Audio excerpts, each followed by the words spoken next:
Narito ang ilan sa magagandang alley-oop dunks sa NBA.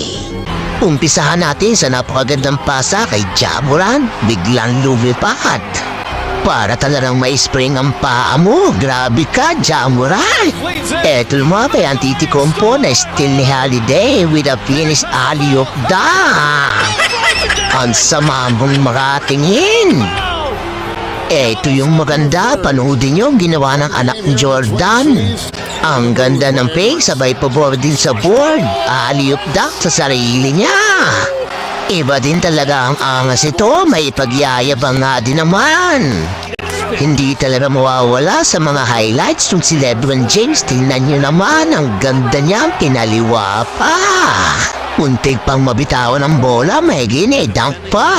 Ito yung magandang play. Alley-oop sa inbound pass. Grabe, panalo.